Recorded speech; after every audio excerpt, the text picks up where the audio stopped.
ఏందిరా రాజకీయాలు అంటాడు, సినిమాలు అంటాడు మీ బాసు అన్నాడు. నేను చెప్పాను, మనలాగా కోళ్ళ వ్యాపారం, పాల వ్యాపారం, సారా వ్యాపారం, ఇటుక వ్యాపారం, ఇసుక వ్యాపారం ఇంకేమీ ఆయనకి లేవు కదా. ఆయనకుంది ఒకటే బ్లడ్ వ్యాపారం. ఆ రక్తాన్ని చెమటగా మార్చి, చెమటని నడనగా మార్చి జనానికి అందరికీ అందించి ఆయన నమ్ముకున్న వాళ్ళకి ₹1,00,00,000 ఆయన రక్తాన్ని చిందించిన చంపి డబ్బుతో ఇన్సూరెన్స్ చేయించిన క్యారెక్టర్ పవన్ కళ్యాణ్ ద్వారా లఫూట్ అన్న. అంటే నా బాస ఎవరన్నా అంటే నాకు అంత బాధ అనిపిస్తుంది కాబట్టి మీకు చెప్తున్నా. ఆయన నిజాయితీ అంటే నాకు తెలుసు కాబట్టి నేను చెప్తున్నా. జై హనుమాన వీణ గుణసాగర జయ కపలీస తిలోగర రామదూత అతులు అంజనీపుత్ర పావన సుతనామా అన్నారు.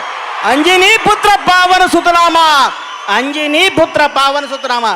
ఊరికే ఎవరికి రాదు. అందరూ పుడతారు, చచ్చిపోతారు, పుడతారు, చచ్చిపోతారు. ఒకళ్ళే కొందరు చరిత్రలో ఉంటారు.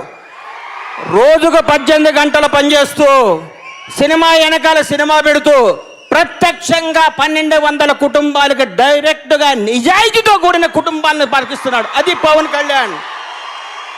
నేను 100 సార్లు అనుకున్నా, హీరో గారి దగ్గరికి వెళ్ళి ఏదో ఒకటి మాయ చేయొచ్చు, అబద్ధం చెప్పి ఏదో సెట్ చేద్దాం అనుకుంటా. మన వల్ల కాదు. ఆయన కళ్ళలో అంత నిజాయితీ ఉంది. ముందు 100 ప్లాన్లు వేస్తాం, ఆయన కళ్ళు చూడంగానే అన్నీ మర్చిపోతాం. చాలాసార్లు పవన్ కళ్యాణ్ వ్యక్తిత్వం మీకెవరికి తెలీదు, మీ అందరికీ తెలుసు. నిజంగా నేను పవన్ కళ్యాణ్ భక్తుడినే. 7 కొండల వాడికి అన్నమయ్య, శివయ్యకి భక్త కన్నప్ప, శ్రీరాముడికి హనుమంతుడు, పవన్ కళ్యాణ్కి బండ్ల గణేష్ అని సగర్వంగా చెప్పుకుంటా బాంచత్.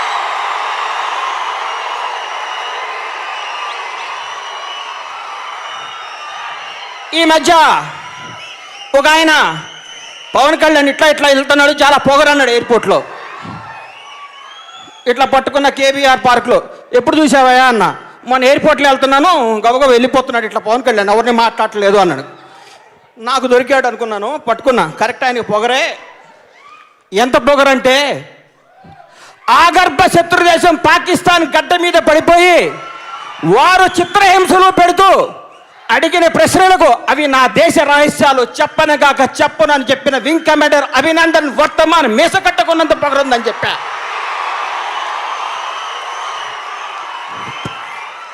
చైనా దురాక్రమాలను అడ్డుకోవడానికి దేశ సరిహద్దుల్లో సిద్ధంగా ఉన్న మరపిరంగు నొక్కబోయే, టిగ్గర్ నొక్కబోయే జాతీయ భారత సైనికుడికి ఉన్నంత పొగరుందని చెప్పా. భారత మాత ముద్దు బిడ్డ మరాఠా యోధుడు ఛత్రపతి శివాజీ కత్తి భవనానికి ఉన్నంత పొగరుందని చెప్పా. రవి అస్తమించిన బ్రిటిష్ పతాకాన్ని కిందకు దింపి ఎర్రకోటపై ఎగురుతున్న భారత మూవన్నెల జెండాకు ఉన్నంత పొగరుందిరా అని అన్నా.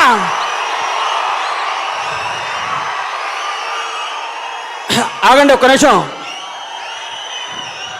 భారత రాజ్యాంగ పీఠికలో we the people of India అని భారతరత్న డాక్టర్ అంబేద్కర్ రాసిన చేతి రాతకున్నంత పొగరుందరా అని చెప్పా. నూనూగు మీసాల నూతన యుగంలో ఉరికొయ్యను ముద్దాడిన భగత్ సింగ్ దేశభక్తికి ఉన్నంత పొగరుందరా అని చెప్పా. త్రేతాయుగంలో పరశురాముడి గొడ్డల మరకున్నంత పొగరుందని చెప్పా. లంకా యుద్ధంలో రాముడు సంధించిన రామ బాణానికి ఉందన్న పొగరుందని చెప్పా. ద్వాపరయుగంలో కృష్ణుడి వద్ద సుదర్శన చక్రానికి ఉన్నంత పొగరుందని చెప్పా. చూస్తే పరిగెత్తున్నాడు పట్టుకున్నా.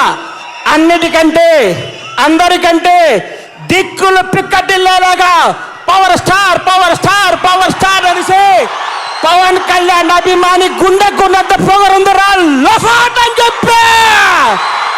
పవన్ కళ్యాణ్ దేవుడు అని చెప్పా. My name is Bandla Ganesh, my god is. నాకంటే మీకే బాగా తెలుసు. Thank you. ఉంటానమ్మా.